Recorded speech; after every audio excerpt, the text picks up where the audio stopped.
Okay, everyone. Uh, uh, are you all ready with today's poems? Oh, we were supposed to write a poem today? Oh my god, I forgot. Oh, come on. Could you time be anywhere? Sorry. I just need to make sure we have enough time. Though, you do look pretty cozy over there. Haha. Huh? Natsuki silly noticed how close she got into me.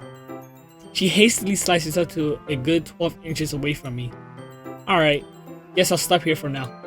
I closed the book and handed it towards Natsuki. You're just giving it back? Don't you want to know what happened? Oh, yeah, but Monica just said, don't be dumb. Just take it home with you. Huh? Isn't that really alright? I say that mostly because I really didn't plan on using my spare time to read this. Well, of course. It would take forever to finish it if you don't take it home. Just finish that one before tomorrow so we can start the next one. And if it get bent, I'll kill you. Oh shit, chill. By tomorrow. Only got part way through the volume so far. I might fall behind on some shows if I get through this. But I suppose there's a necessary sacrifice in exchange for seeing Natsuki enthusiastic face. Or am I more scared of what would happen if I didn't finish it? Alright then, I stand up. I return to where I put my stuff and carefully slip the book into my bag. Who shall I show my poem first? Okay, last time I showed to to Sayuri first, because she was my best friend. So I guess we can start with someone new. Just because, you know. Let's see. Should I do Sayuri first? Yeah, she is my best friend. I'll show her first. Genesis, I really love your poems. I can't believe you've been hiding these from me. Now, I'm not hiding anything, but your poems are so good. Like, oh my god. Yesterday's and this one too. You can't tell me you haven't done this before. I mean, you're really the only one who feels that way, so... No way. I mean, Natsuki? Well, I guess Natsuki is the least likely to admit how much she likes something. But I didn't think it's that. What do you mean? Well, I guess I'll be honest about it. It's a lot easier to write poems when I'm thinking about you. Whoa. Damn. Eh? Stop thinking weird things, idiot. I just meant that you're a really expressive person, I guess. How am I supposed to write poems about my own stupid life? But you somehow make everything in your life an adventure. Even the little things. Like cooking. Let's not talk about that. So yeah, I guess what I'm saying is that I can feel more feelings through you than I can through myself. We have that kind of weird connection. It's your fault for getting in my business all the time. Huh? I don't know if I understand. Sigh. You never understand when I try to explain things to you. Do you, Sayuri? I pat Sayuri's head. Hey. I'm not a kid, you know. Are you sure about that? Maybe. Sayuri starts fiddling with her pencil between her hands. Hey, Genesis, will you give me your poem? I kinda want to keep it. Why? Because, well, it's the first time you've written something for me. What? Sorry, you completely misunderstood. I didn't write this for you. Sigh. Are you even listening anymore? Well, whatever. I'll give it to you when we go home. Really? I broke my pencil. Sayuri hastily bends over to pick up the piece she dropped. But being inattentive of her surroundings, she bumps right into me. Oh, sorry. It's fine. I'll get it for you. I bend down and pick up the broken pencil. Sayuri clutches the desk beside her to support herself, knees shaking. I'm a little clumsy today. Aha. Well, let's sit down, Sayuri. Yeah. I grab Sayuri's arm and help her sit at the desk. Anyway, I still haven't read your poem. Oh, sorry, I forgot about that. But it's not as good as yours. Geez, so don't worry. I'm sure I'll like it. Okay, that's... Oh my god, this is long. Okay. Bottles. I pop off my scalp like the lid of a cookie jar. It's the secret place where I keep all my dreams. Little balls of sunshine, all rubbing together like a bundle of kittens. I reach inside with my thumb and forefingers and pluck one out. It's warm and tingly, but there's no time to waste. I put it in a bottle to keep it safe, and I put the bottle on the shelf. I reach inside with my thumb and forefinger and pluck one out. It's warm and tingly, but there's no time to waste. I kept it in a bottle to keep it safe, and I put the bottle on the shelf with all of the other bottles. Happy thoughts, happy thoughts, happy thoughts, and bottles all in a row. My collection makes me lots of friends. Each bottles I start like to make amends. Sometimes my friend feels a certain way. Down comes a bottle to save the day. Night after night, more dreams. Friend after friend, more bottle. Deeper and deeper my fingers go, like exploring a dark cave, discovering the secrets hiding in the nooks and crannies. Digging and digging, scraping and scraping. I blow dust off my bottle caps. It doesn't feel like time elapsed. My empty shelf could use some more. My friends look through my locked front door. Finally, all done, I open up and in come my friends. And they come in such a hurry. Do they want my bottles that much? I frantically pull them off the shelf one after the other, holding them out to each and every friend, each and every bottle. But every time I let one go, it shatters against the tile between my feet. Happy thoughts, happy thoughts, happy thoughts, and shards all over the floor. They were supposed to be my friends who aren't smiling. They're all shouting, pleading, something, but all I hear is echo, echo, echo, echo, echo inside my head. Holy smokes. Sir, did you really write this? Of course I did. Didn't I tell you yesterday I was gonna write the best poem ever? Like, ever? Yeah, but, I mean, I didn't expect something like this coming from you. Like, it's so extravagant. Like, so fantastic. Monica taught me a lot. A whole lot. And I've been really in touch with my feelings recently. I see that. It's almost kind of creepy. Creepy? Well, not exactly, because I'm so used to you being cheerful. Well, never mind. I'm thinking too hard about it. The point is, it came out good, so you should be proud of it. Aw, thanks. Aw. I feel like I was meant to express myself this way. It even helps me understand my own feelings a little bit better. Writing is like magic. You got pretty passionate about this, huh? I hope you keep it up. Yay! Writing's the best. I'm gonna keep writing until I die. Aha, don't get ahead of yourself. Sorry, I always had a habit of getting obsessed with something before dropping it no more than a week later. I wonder if this is one of those times. But seeing the passion in her eyes makes it hard to me to be pessimistic. Alright, now I think I should go to Natsuki just because, we got a little bit closer to her. Natsuki read my poems. She keeps glancing at me, then back at the poem. But by now, she must have read it more than once. Aren't you supposed to be bad at this? Is that a compliment? No, I mean, Natsuki struggles to find the words she wants. I just expect a lot less after what you showed me yesterday. That's all. Well, I guess I just got lucky with this one. Yeah, exactly. You just got lucky, Don't get used to it.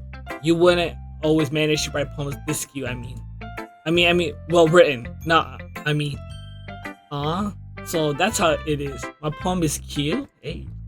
No, why are you smiling? It's not like I like cute things. Like, girl, we know you already. Stop dropping like the weird act. Okay, I know how you are. Let's again share my poem back towards me. Reading it again, I decide that it's not so good after all.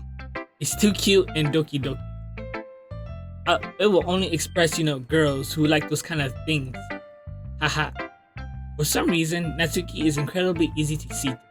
Well, anyway, you're going to be mine now, right? Judging by your taste, you probably like it a lot. You'll probably learn something too. Don't forget who the real pro is. Let's see what she got, girl. Amy likes spiders. You know what I heard about Amy? Amy likes spiders. Icky, wiggly, hairy, ugly spiders. That's why I'm not friends with her. Amy has a cute singing voice.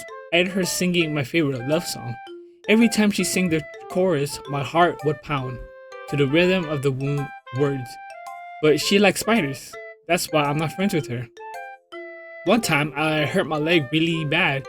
Amy helped me up and took me to the nurse. I try not to let her touch me. She likes spiders, so her hands are probably gross. That's why I'm not friends with her. Amy has a lot of friends. I always see her talking to people. She probably talks about spiders. What if her friends start to like spiders too? Yeah, that's why I'm not friends with her. It doesn't matter if she has other hobbies. It doesn't matter if she keeps it private. It doesn't matter if she doesn't hurt anyone. It's gross. She grows. The world is better off without spider lovers, and I'm gonna tell everyone. Wow, damn, that's pretty cool. Not bad, right? It's quite a longer than yesterday's. Yesterday was way too short. I was just warming up. I hope you didn't think that was the best I could do. No, of course not. Anyway, the message is pretty straightforward in this poem. I doubt I have to explain it. Sometimes you could explain complicated issues with much simpler analogies. And it helps people realize how stupid they're being. Like, would agree that the subject of this poem is an ignorant jerk. Do you know how people do you know people like that? Of course, it's about how everyone thinks that doesn't matter. It can be about anything. I wrote it because it's easy to relate. Everyone has some kind of weird hobbies or guilty pleasure. Some things that you're afraid of if people find out. They make fun of you or think less of you. But that just makes people stupid. Who cares what someone likes as long as they're not hurting anyone and it makes them happy? I think people really need to learn to respect others for liking weird things. Well, you're definitely right. At least I can relate to that. And I'm sure a lot of people, other people can too. It's what I do best after all. I don't like writing unless there's a good message to take away from it. Like conveying emotion is impatient. Or important. I think it's important. But I want to make people think, not just feel. Remember that. I'm gonna write a good one for tomorrow, so look forward to it. Alright, 2 more people to go. Let's go to Yuri. Is it my turn? Let's see how it compares to yesterday. I see. It's a bit different. I respect you for trying different things, Genesis. Were you inspired by Natsuki's poem? Oh, or series, perhaps. Well, I guess you could say that. I thought so. I'm happy for you. You don't need to find inspiration in my poems. I write them for myself, not for anyone else. So I don't really need for people to like them or anything. Yuri? Huh? Oh, I'm sorry for being blunt, but you're overthinking this a little. Just because our styles are different doesn't mean I dislike your poems. In fact, if I try to do something in your style, I will probably just do a terrible job. I see. I'm sorry. My stupid mind it's like that to do that. It's like to do that sometimes. Anyway, you don't need to be afraid to be a little more daring. Metaphors can go a long way. Don't feel like you need to work your brain like turning a bunch of gears. Try letting your mind wander through your feelings and write down the things you see and hear. That's one way to truly enable your reader to see into your mind. It's a very intimate exercise. I see. That's a certainly interesting technique. Thanks for sharing. I have an example of that if you like to read it. Of course. Is this the poem you wrote for today? Yuri's nod and timidly hands me her poem. Yeah. The raccoon? It happened in the dead of night while I was slicing bread for a guilty snack. My attention was caught by the scuttering of a raccoon outside my window. That was, I believe, the first time I noticed my strange tendencies as an unordinary human? Okay. I give the raccoon a piece of bread, my subconscious well aware of the consequences. Well, aware that a raccoon that is fed will always come back for more. The intensity beauty of my cutting knife was the symptom. The bread, my hungry curiosity, the raccoon, an urge. The moon incremates its face and reflects that much more light off my cutting knife. The very same light that glisters in the eyes of my raccoon friend.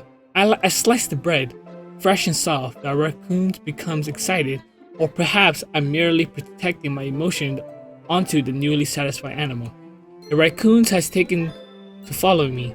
You could say that we've gotten quiet and used to each other. The raccoon becomes hungry more and more frequently, so my bread is always handy. Every time I brandish my cutting knife, the raccoon shows me its excitement. A rush of blood, classic Pavlov conditioning. I slice the bread and I feel myself again. I was a little more daring with this one than yesterday. I can see that. It's more metaphorical. I don't think it was my fault, but I can't begin to imagine what this poem is about. That's right. It's a bit closer to my preferred writing style, using the poem as a canvas to express vivid imaginary and conveying emotions through them. Yeah, if I take that as a face value, then I can't even figure out what it's supposed to mean. Well, I think it's something that's different to it in their own way. I usually wanted to express the way it feels for me to indulge in more unusual hobbies. It's those sort of things I'm usually forced to keep it to myself. So I sometimes enjoy writings about them. Huh, that's funny. Didn't Natsuki also write something about that? About someone being ridiculous for a strange interest? She did? Yeah. She was talking about how it doesn't matter what you're into as long as you're not hurting anybody. She's right. I mean, does she really feel that way? Yeah. Sounds like you two have that in common. Well, that's interesting. To me, she seems like the kind of person who makes fun of my hobbies. But I suppose that's my fault for judging, isn't it? Please don't tell her I said that. Don't worry. I have no reason to. Okay. Well, thank you for sharing it with me. After all, if I hadn't learned to embrace my own weirdness, I would probably hate myself. I might be ranting a little bit now, but I'm glad that you're a good listener. Okay, well, that's what I do. That's what I do. I listen. Monica. Hi, Gengenesis. How's the writing going? Alright, I guess. I'll take that, as long as it's not going bad. I'm happy that you're applying yourself. Maybe soon you'll come up with a masterpiece. I wouldn't count on that. You never know. Want to share what you wrote for today? Sure, here you go. I gave my poem to Monica. Alright. I like it, Genesis. Really? It's a lot cuter than I expected. Jeez. No. This kind of makes me think of something that's a good one, right? And she's a good writer too. So take that as a compliment. If you say so. Yep. By any chance, have you read anything else? Anything by Shel Silverstein? Huh? Maybe a long time ago. He's famous for telling all kinds of stories in a few simple words. His poems can be funny, endearing, or even sad. And sometimes they're only a few lines long. They might even feel like they're written for kids, but if you think about them, they can express views of the world that can apply to anybody. I see. So you're saying that Natsuki is kind of like that? Sort of. Maybe she's not an expert, but you probably won't find much filler in her poems. They might be easy to write, but they're super challenging to get the meaning through. So I can see why it would be your kind of poem to explore. But anyway, you want to read my poem now? I like the way this one turns out, so I hope you do too. Alright, let's take a look. Save me. The colors, it won't stop. Bright, colorful, beautiful colors. Flashing, expanding, piercing, red, blue, green, an endless cacophony or meaningless noise. The noise, it won't stop. Violent, grating waveforms, speaking, screeching, piercing, sine, cosine, tangent, like playing a chalkboard on a turntable, like playing a beno on a pizza crust, an endless poem of meaningless. Load me. That's a long thing. It's even more abstract than your last one. I guess it's just the way I wrote. I'm sorry if you don't like it. No, I never said that. It's just a kind of thing I'd never really seen before, I guess. I kind of like playing with my space on the paper. Choosing where and how to space your words can totally change the mood of the poem. It's almost like magic. The way I wrote the lines really makes it feels like you're trying to speak over the noise. I see. It's still hard for me to tell what it's about though. Sometimes asking what a poem is about isn't the right question. A poem could be an abstract as a physical expression of a feeling, or a conversation with the reader.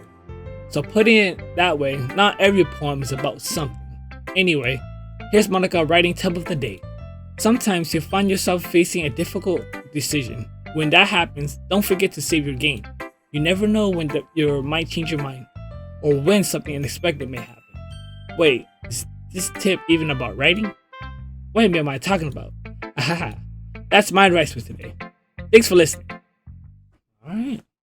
Okay everyone, we're all done reading about each other's poems, right? I have something extra planned today, so if anyone could come sit at the front of the room. This is about the festival. Well, sorta. Do we really have to do something for the festival? Well, it's not like we could put anything good in a few days. Well, we'll just end up embarrassing ourselves instead of getting any new members. That's just a concern of mine as well. I don't really do well with last minute preparation. Well, don't worry so much. We're going to keep it simple, okay? We won't need much more than a few decorations. Sorority has been working on posters, and I've designed some pamphlet we can get out during the event. Oh, okay, that's great and all, but that doesn't tell us what we're actually going to be doing for the event. Ah, sorry, I thought you heard about it already. We're going to be performing. Performing? But, well, Monica, yeah, we're going to be having a poetry performance. Each of us are going to choose a poem to recite during the event. But the cool part is we're also going to let anyone else come up and recite poems too. Sorry, putting it on the posters in case anyone wants to prepare ahead of time. And Sorry, who's been coloring a poster, holds it up for us to see. Are you kidding me, Monica? You didn't already start putting those posts up, did you? Well, I did. Do you really think it's a bad of an idea? Well, no, it's not a bad idea, but I didn't sign up for this, you know. There's no way I'm going up to be performing in front of a group of people like that. I agree with Natsuki. I could never in my life do something like that. Imagining it, Yuri shakes her hand in fear. Guys, no, Sardi. I understand where they're coming from. Remember that Natsuki and Yuri have never shared their poems with anyone until just a couple of days ago. It's a lot to ask for them to recite their poems out loud for a whole room full of people. I guess I kind of overlooked that, so I'm sorry. But I still think we should give it our best shot. We're the only one responsible for the fate of this club. If we start the event and each put on a good performance, then it will inspire others to do the same. And the more people who perform, the better we'll be able to show everyone that literature is all about. Yeah, it's about expressing your feelings, being intimate with yourself, finding new horizons, and having fun. That's right. And it's those reasons that we're all in this club today. Don't you want to show that with others? To inspire them to find the same feeling that brought you in here in the first place? I know you do. I know we all do. If it's all it takes is standing in front of the room for 2 minutes and reciting a poem, then I know you can do it. Natsuki and Yuri remain silent. Sari looks worried. I guess that leaves me no choice. I agree. I don't think it's too much to ask. I think that Sari and Monica have been really trying too hard to get new members. The least we can do is help them out a little bit. Well, maybe, but it looks like Natsuki doesn't have any arguments left. Okay, fine. I guess I just had no choice but to get over it. Alright. Phew. Thanks, Natsuki. What about you, Yuri? Yuri dejectedly glances around at everyone except expecting faces. Sigh. I guess I don't really have a choice. Aha, that's everyone. You're the best, Yuri. This club is seriously going to be the death of me. Ah, gosh. You'll be fine, Yuri. But anyway, let's move on to the main event. I want each of you to choose a poem of yours. We're going to practice reciting them in front of each other. No way. Monica, this is too sudden. Well, if you can't recite your poem in front of the club, how do you expect to do it in front of a stranger? Oh no. Don't worry. I'll start off to help everyone feel a little more comfortable. Can I go next? Of course. Now let's see. Monica flips through her notebook to the specific poem she has in mind for herself. She then stands behind the podium. The title of this poem is The Way They Fly. Ahem. Monica began reciting her poem. Her clear, confident voice fills the room. More than that, her inflection is pristine. She knows exactly how to apply emotions behind each line she recites, bringing the words to life. Is this something she's done before, or is this simply a natural? I glance around me. Everyone has their eyes on Monica. Sari looks amazed. Yuri has an intense expression on her face that I don't understand. Finally, Monica finishes the recitation. The four of us applaud. Monica takes a breath and smiles. That was good, Monica. Thank you very much. I was just hoping to set a good example. Are you ready to go next already? I'll go next. What? Yuri's fired up all of a sudden. Yuri clutches a sheet of paper between her hands and stands up. Keeping her hands down, she walks quietly over to the podium. This poem is called... Yuri anxiously glances at each of us. You can do it, Yuri. It's called After the Image of a Crimson Eye. Did we read that one already? I think we did. Yuri's voice shakes as she starts reading the poem. Just a moment ago, she was practically refused to do this. Why is she suddenly putting in so much effort? As Yuri passed the first couple of lines, her voice changes. It's almost like what happened to Yuri gets absorbed into her books. Her quivering words transform into sharp syllables of a fierce and confident woman. The poem is full of twists and turns and is structured that she's communicate with perfect timing. This must be a rare glimpse into the whirling fire Yuri keeps concealed in her head. Suddenly, she finished. Everyone is stunned. Yuri snaps back into reality and glances around her as if she was bewildered, or even herself. It's time to save this situation. I'm the first to start applauding. Everyone joins me afterward, and we give Yuri the recognition she deserves. It's not that we didn't want to applaud for her, but we were caught so off guard that we must have forgotten. So we applaud. Yuri holds the poem to her chest and rushes back into her seat. Yuri, that was really good. Thank you for sharing. Looks like Yuri is down for the count. Okay, I guess I'm next then. Sari hops out of her chair and cheerfully walks to the podium. This one's called My Meadow. Aha. Sorry, I giggled. Sorry, it's a lot harder than I thought. How do you guys do it so easily? Try not to think of it like you're reciting to other people. Imagine you recited it to yourself, like in front of a mirror or in your own head. It's your poem, so it'll come out the best that way. I see. Okay then. Sari begins her poem. Somehow it feels like her soft voice was made as a perfect match. The poem isn't aimlessly cheery like Sari is. It's serene and bittersweet. If I were to read this on a paper, I probably wouldn't think of much of it. But hearing it comes from Sari's voice almost gave it a whole new meaning. Maybe this is what Sari meant when she said she likes my poem. It's like I get to reach more deeply into someone I thought I knew through and through.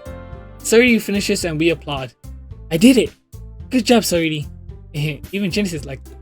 I guess that's a good sign. What does that even mean? It came out nicely, Sari. The atmosphere of the poem fits you nicely.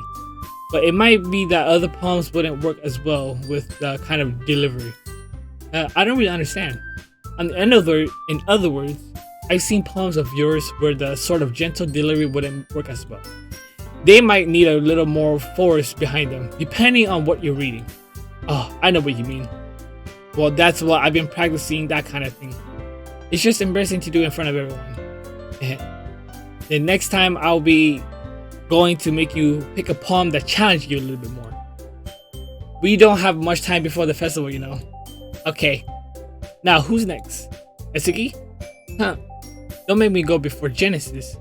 It's not like I can compare to you guys anyway. Might as well let Genesis lower everyone's standards a little before I have to do it. Atsuki? It's fine. I might as well get it over with. But it's not like I have much of a selection of what to read. I'll just have to go with what I wrote for today. I stand up in front of everyone of the podium. Everyone looks at their eyes at me, making me feel a little awkward. Oh, you're looking at me! This is so much stress! I recite my poem. Since I'm not exactly confident with my own writing, it's hard to put energy into it. Despite that, once I finish, I receive applause anyway. Sorry, I'm not really as good as everyone else. Don't worry about it so much. I think it's less about your ability and more about your lack of confidence in your writing. That's something that will improve over time though. Yeah, maybe. Alright then. Let's just leave you, Natsuki. Yeah. I'm going. Natsuki begrudgingly gets out of her seat and makes her way to the podium. The poem is called... Why are you all looking at me? Because you're presenting. Anyway, the poem is called Jump. Natsuki takes a deep breath. Once she started reciting the poem, her sour attitude disappears a little. While she's a little enthusiastic, her poems has a rhythm and rhyme to it.